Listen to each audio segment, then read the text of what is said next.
The wars of the colonizers in America with the local Indian tribes were both brutal and bloody, and, understandably, there were prisoners on both sides in the course of the skirmishes. The attitude of the native Indians themselves toward the prisoners, whether they belonged to the rival tribes or to others, was practically the same. Welcome to Flip Side of History, the other side of the known history. Today we are going to tell you about native Indians' attitude toward captured women and how did they treat them. Let's begin. The Indians took children's lives at once during the raids. If they survived and were taken as prisoners of war, they could raise them as a full member of their tribe. As for the men, well, the situations ranged from a painful death immediately after the battle to being taken prisoner. For example, Alvar Nunes Cabeza de Vaca and his 3 companions who were captured in what is now Texas are considered the earliest official Indian captives.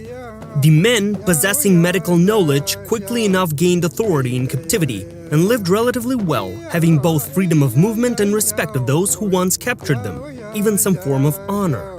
As for women, the fate of captive women could be both the most pitiful, which, to be fair, was a rare occurrence, and also the most dignified. The most surprising thing to many is that it was the captive women who were generally treated with the respect they deserved. The young girls who had not reached maturity at the time of captivity and theoretically could become full-fledged members of their new tribe were especially valued among Indians. There are numerous cases in history when girls who were taken captive later advanced to high enough positions in the given tribe. For example, Cynthia Ann Parker, captured as a child, became a full member of her tribe, later marrying Comanche chief Pettanacona. Cynthia Ann Parker was the mother of the last so-called military tribal chief, Juana Parker. Speaking of which, when Cynthia was discovered in 1860 and returned to her family, she tried several times to escape back to her tribe. The case of Millie Durgan, a kidnapped girl who grew up in captivity, married a Kiowa tribe warrior and lived happily into old age, is also well known. However, besides little girls, women of rather mature adolescence were also taken prisoner. Such captives, on the other hand, hated their new masters and did everything in their power to get out of the captivity, to take revenge on their captors. And they often did so at the risk of their own lives. For example, 13-year-old Matilda Lockhart, who had been captured, dreamed of avenging the Comanches for their humiliation and cruel treatment of her. In 1840, while meeting with Indians at the San Antonio Council House, the girl provoked a violent brawl. She declared that the Comanches were in fact hiding more than 1 or 2 dozen captives, languishing in their captivity.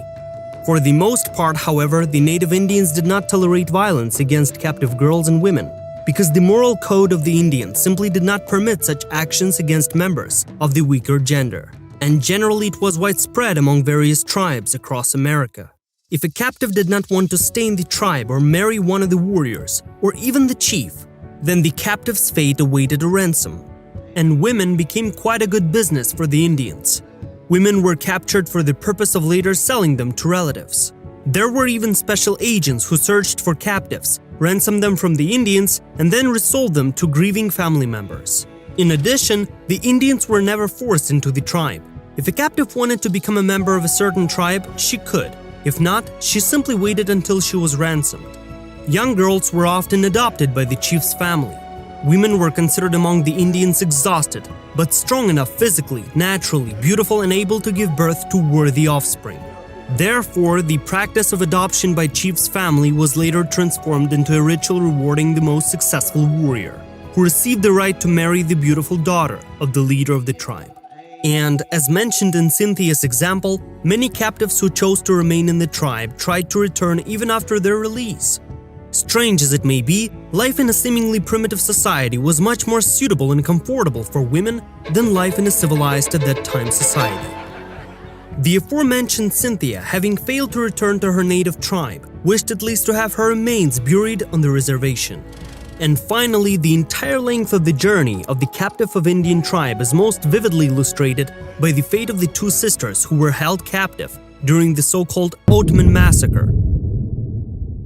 This tragedy was named after the family, the Oatmans, who were trying to make their way to California.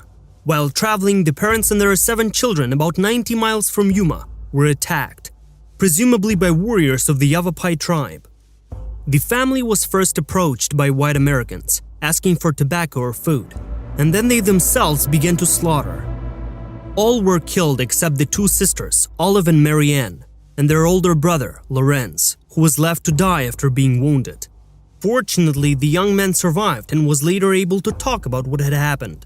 The bodies of the dead were buried by nearby Mormons, whom Lorenz managed to reach, but the girls disappeared without a trace.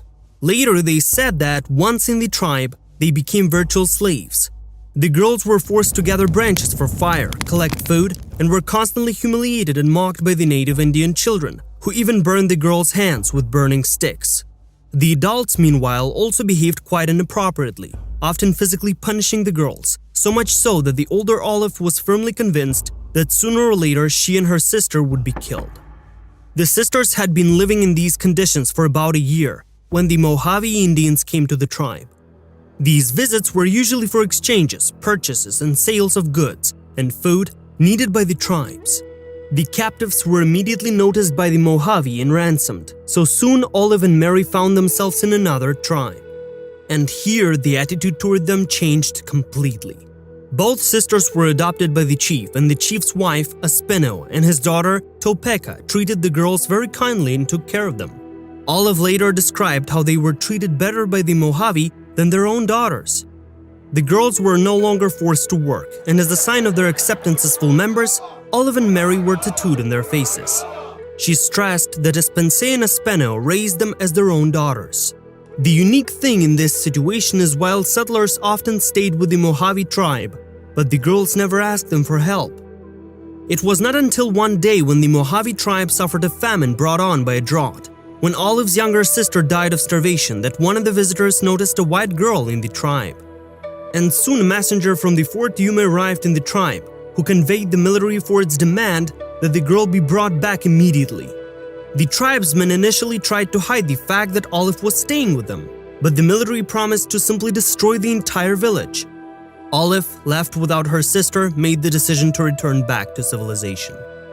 The young woman herself, who was 19 at the time, later recalled the negotiations over her fate.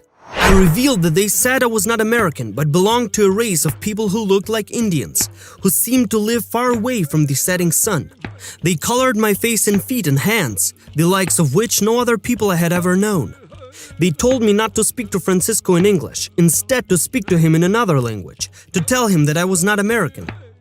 But I spoke to him in broken English and told him the whole truth, including what they were forcing me to say. He rose from his seat in anger and exclaimed that he would not tolerate it. After this, the Indians of the tribe were ready to kill the girl right on the spot, allegedly for the betrayal, but the tribal leader and his wife forbade any harm to Olive. Soon the girl returned to her own people, seeing her brother.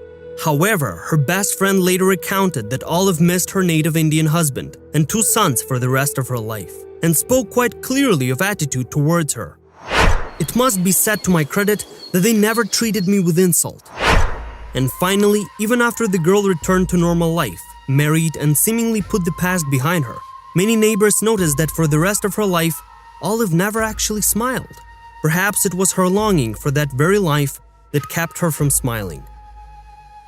Thank you for watching our video. Do not hesitate to leave a like and also subscribe to Flip Side of History. Also check out our other videos.